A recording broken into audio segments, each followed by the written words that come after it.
आज हम ईवीएस का एक नया टॉपिक शुरू करने जा रहे हैं, खंड ख, अध्यापन संबंधी मुद्दे। आज हम उसमें देखेंगे पर्यावरण अध्ययन की अवधारणा और व्याप्ति।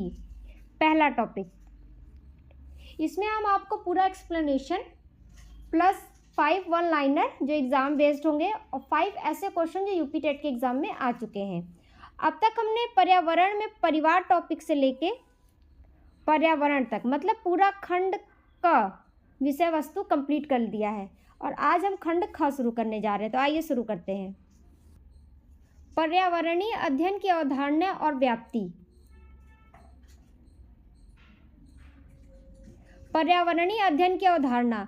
पर्यावरणीय अध्ययन एक ऐसा विषय है जिसमें हम अपने चारों ओर के पर्यावरण और उसमें मौजूद जीव एवं निर्जीव तत्वों के बीच संबंध को समझाते हैं। इससे पहले भी मैंने आपको पढ़ाया है कि जीव मतलब लिविंग थिंग्स और अजैव मतलब नॉन लिविंग थिंग, दोनों का परस्पर संबंध होता है, तभी ये दोनों चीज़ें चल पाती हैं। जैसे अगर नॉन लिविंग थिंग्स नहीं हैं तो हम लिविंग थिंग्स भी नहीं बचेंगे। कैसे नहीं बचेंगे? जैसे लिविंग थिंग्स क्या हो गई, एनिमल्स हो गए और मैन हो गए, वॉमेन हो गए, ट्री हो गया, ठीक। और नॉन लिविंग थिंग्स क्या है? सन लाइट हो गई, सनलाइट हो गई, वाटर हो गया, सॉइल हो गया, ऑक्सीजन हो गया। अगर ऑक्सीजन ही नहीं रहेगी, मिट्टी ही नहीं रहेगी, जल ही नहीं रहेगा तो हम कैसे जीवित रहेंगे? इसलिए दोनों आपस में संबंधित हैं, ठीक। सरल शब्दों में समझे तो मनुष्य प्लस प्रकृति प्लस उनके आपसी संबंधी पर्यावरणीय अध्ययन है, ठीक। अब महत्वपूर्ण बिंदु देखते हैं। पर्यावरण में शामिल है पेड़ पौधे, पशु पक्षी, जल, वायु और भूमि, ठीक। यह विषय हमें यह सिखाता है कि प्रकृति का महत्व क्या है, संसाधनों का सही उपयोग हमें कैसे करना चाहिए और पर्यावरण संरक्षण कैसे करना चाहिए, ठीक है। अब देखते हैं उदाहरण। पेड़ हमें ऑक्सीजन देते हैं और हम कार्बन डाइऑक्साइड छोड़ते हैं। आपसी संबंध है, दोनों में हमारे आपस संबंध है। पेड़ हमें क्या देता है? ऑक्सीजन देता है और हम उन्हें क्या देते हैं? कार्बन डाइऑक्साइड देते हैं। नदी का पानी पीने, खेती और उद्योग में उपयोग होता है, पर्यावरण का उपयोग हुआ है, ठीक है।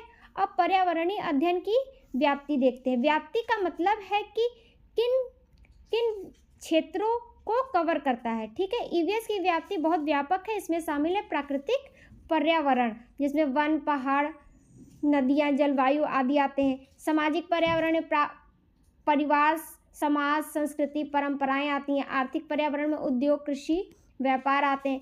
पर्यावरणीय समस्याएं कौन कौन सी है? प्रदूषण है, वायु प्रदूषण, जल प्रदूषण, भूमि प्रदूषण, ग्लोबल वार्मिंग है, वनों की कटाई है। अब इसके संरक्षण और प्रबंध का कैसे करेंगे? तो जल संरक्षण करके, वन संरक्षण करके, स्वच्छता अभियान चला के, ठीक। अब ईवीएस की विशेषता क्या है? एकीकृत विषय, विज्ञान प्लस सामाजिक विज्ञान का मिश्रण है। ऐसा नहीं है कि सिर्फ विज्ञान है, ऐसा भी नहीं है कि सामाजिक विज्ञान है, दोनों का मिश्रण है ईवीएस। बाल केंद्रित, बच्चों के अनुभव पर आधारित होता है, बच्चे इसमें करके ज़्यादा सीखते हैं। व्यवहारिक जीवन से जुड़ा हुआ होता है, समझ आधारित होता है, रटने की ज़रूरत नहीं पड़ती, सोच पे आधारित होता है, ठीक। अब परीक्षा के लिए खास लाइनें देखते हैं। पर्यावरणीय अध्ययन एकीकृत विषय है जो प्राकृतिक, सामाजिक और सांस्कृतिक पर्यावरण तथा उनके परस्पर संबंधों का अध्ययन कराता है। जितना मैंने पढ़ाया उसी का ये निचोड़ है, ठीक। और उससे भी शॉर्ट में देखना चाहें तो प्रकृति प्लस समाज प्लस संबंध इक्वल टू ईवीएस, ठीक। अब 5 ऐसे लाइन जो यूपी टेट के एग्जाम में पूछे जाते हैं। पर्यावरणीय अध्ययन एक एकीकृत विषय है जो प्राकृतिक, सामाजिक और सांस्कृतिक पर्यावरण का अध्ययन करता है। ईवीएस का मुख्य उद्देश्य बच्चों के पर्यावरण के प्रति जागरूकता और जिम्मेदारी विकसित करना है। पर्यावरण में जीवित और निर्जीव दोनों तत्व शामिल होते हैं। मैंने आपको बताया था जैव तथा अजैव तत्व। ईवीएस का अध्ययन बच्चों के दैनिक जीवन और अनुभवों पर आधारित होता है। ईवीएस की व्याप्ति प्राकृतिक, सामाजिक, आर्थिक एवं पर्यावरणीय समस्याओं में फैली हुई है, ठीक। यहाँ पे हमारा टॉपिक समाप्त होता है। अब इसके 5 एमसीक्यू टाइप्स क्वेश्चंस देखेंगे जो यूपी टेट के एग्जाम में बार बार रिपीट होते हैं। ये क्वेश्चन देखिए आया हुआ है, ध्यान से देखिएगा।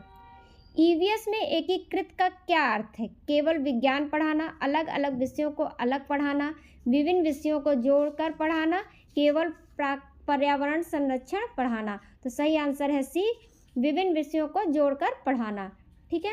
क्वेश्चन नंबर 2 देखते हैं। निम्न में से ईवीएस की सबसे महत्वपूर्ण विशेषता क्या है? रटने पर आधारित, परीक्षा केंद्रित, अनुभव आधारित अधिगम, केवल सैद्धांतिक ज्ञान। केवल सैद्धांतिक ज्ञान। तो सही आंसर है सी, अनुभव आधारित अधिगम। क्वेश्चन नंबर 3, ईवीएस का संबंध मुख्यतः किससे है? केवल कक्षा की पढ़ाई से, केवल किताबों से, वास्तविक जीवन और परिवेश से, केवल परीक्षा से। तो सही आंसर है सी, वास्तविक जीवन और परिवेश से। क्वेश्चन नंबर 4 देखते हैं। ईवीएस की व्याप्ति का मुख्य उद्देश्य क्या दर्शाता है? विषय की सीमितता, केवल प्राकृतिक पर्यावरण, विषय के व्यापक क्षेत्र, केवल सामाजिक पहलू। सही आंसर है सी, विषय के व्यापक क्षेत्र। क्वेश्चन नंबर 5 देखते हैं। प्राथमिक स्तर पर ईवीएस पढ़ाने का मुख्य उद्देश्य क्या है?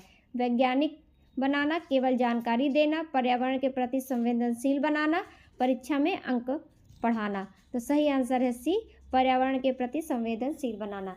तो अगर आपको वीडियो अच्छी लगी हो तो लाइक करिए, चैनल को सब्सक्राइब करिए, अधिक से अधिक शेयर करिए। मिलते हैं आपसे नेक्स्ट वीडियो में नेक्स्ट टॉपिक के साथ शाम को 7 बजे। उसमें भी हम पूरा थ्योरी एक टॉपिक का और उसके 5 MCQ देखेंगे जो यूपी टेट के एग्जाम में आते हैं। तो मिलते हैं आपसे नेक्स्ट वीडियो में। तब तक के लिए ज्ञान सूत्र सीटेट यूपी टेट चैनल के साथ कम समय में पक्की तैयारी। Thank you.